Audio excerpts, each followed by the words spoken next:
Orang kaya dan Lazarus. Siapakah mereka? Jawaban Alkitab. Orang kaya dan Lazarus adalah tokoh-tokoh dalam perumpamaan Yesus. Mereka menggambarkan dua kelompok, yaitu pertama, para pemimpin agama Yahudi yang sombong pada zaman Yesus. Dan kedua, rakyat jelata yang dipandang rendah tapi mau menerima kabar baik yang Yesus sampaikan. Apa yang Yesus katakan tentang orang kaya dan Lazarus? Di Lukas pasal 16, Yesus menceritakan tentang dua pria yang mengalami perubahan besar dalam hidup mereka. Begini ceritanya. Ada seorang pria kaya yang hidupnya sangat mewah. Seorang pengemis bernama Lazarus sering dibawa ke depan rumah orang kaya itu.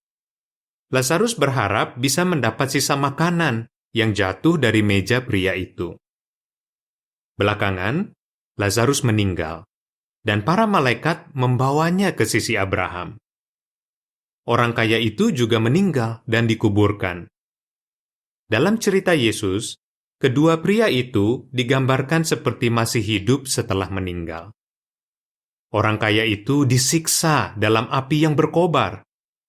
Dia meminta agar Abraham menyuruh Lazarus mencelupkan ujung jari ke air dan menyejukkan lidahnya. Abraham tidak mau melakukannya. Dia mengatakan bahwa kehidupan kedua pria itu sudah benar-benar berubah. Dan sekarang ada jurang besar yang tidak bisa diseberangi antara orang kaya itu dan Lazarus. Apakah ini kisah nyata? Tidak. Ini adalah perumpamaan yang Yesus ceritakan untuk mengajar kita. Para pakar Alkitab juga mengakui bahwa ini bukanlah kisah nyata. Misalnya, Alkitab terjemahan Martin Luther edisi 1912 mengatakan bahwa ini hanyalah sebuah perumpamaan. Alkitab Katolik The Jerusalem Bible dalam sebuah catatan kaki juga mengakui bahwa ini adalah suatu perumpamaan berbentuk cerita dan tokoh-tokohnya tidak benar-benar ada. Apakah Yesus mengajarkan bahwa ada kehidupan setelah kematian? Apakah Yesus menunjukkan bahwa Abraham dan Lazarus ada di surga? Dan ada orang-orang yang disiksa di api neraka setelah mereka meninggal? Ada beberapa hal yang menunjukkan bahwa bukan itu yang Yesus maksudkan. Misalnya, jika orang kaya itu memang disiksa dalam api yang berkobar, air di ujung jari Lazarus pasti akan langsung menguap. Kalaupun airnya tidak menguap, apa gunanya air yang hanya setetes untuk pria yang sedang kepanasan itu? Abraham tidak mungkin ada di surga. Karena Yesus dengan jelas mengatakan bahwa pada saat Yesus ada di bumi, belum pernah ada orang yang naik ke surga. Apakah cerita ini menunjukkan bahwa api neraka itu benar-benar ada? Tidak. Tapi mungkin ada yang berpendapat, ini memang bukan kisah nyata. Ini adalah gambaran yang menunjukkan bahwa orang baik akan pergi ke surga, dan orang jahat akan disiksa di api neraka. Catatan kaki mengatakan, beberapa terjemahan Alkitab menggunakan kata neraka untuk menggambarkan tempat orang kaya itu berada setelah dia meninggal. Tapi, kata Yunani Hades yang dipakai di Lukas 16 ayat 23 sebenarnya hanya memaksudkan kuburan. Akhir catatan kaki.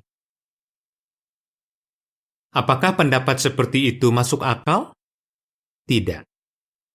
Ajaran tentang api neraka tidak sesuai dengan apa yang Alkitab katakan tentang keadaan orang mati.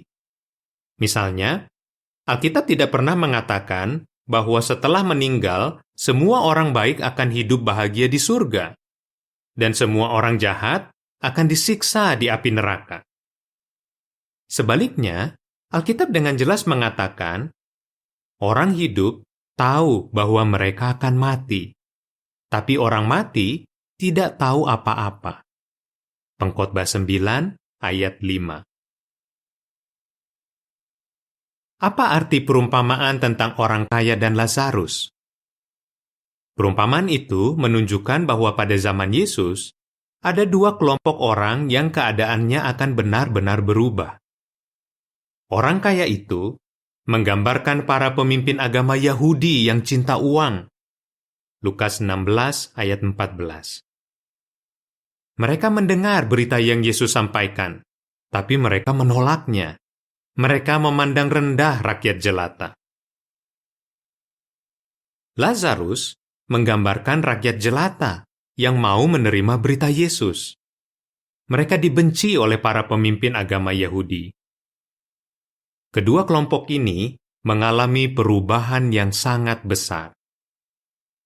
Para pemimpin agama Yahudi mengira Allah senang kepada mereka. Tapi karena mereka tidak menerima apa yang diberitakan Yesus, Allah menolak mereka dan ibadah mereka. Jadi pada saat itu, mereka seolah-olah mati. Dan mereka tersiksa saat mendengar berita yang disampaikan oleh Yesus dan para pengikutnya. Rakyat jelata pada zaman Yesus, yang selalu diabaikan oleh para pemimpin agama, sekarang bisa bersahabat dengan Allah. Banyak yang mau menerima berita yang Yesus ajarkan, sehingga mereka mendapat banyak manfaat. Mereka pun memiliki kesempatan untuk bersahabat dengan Allah selamanya.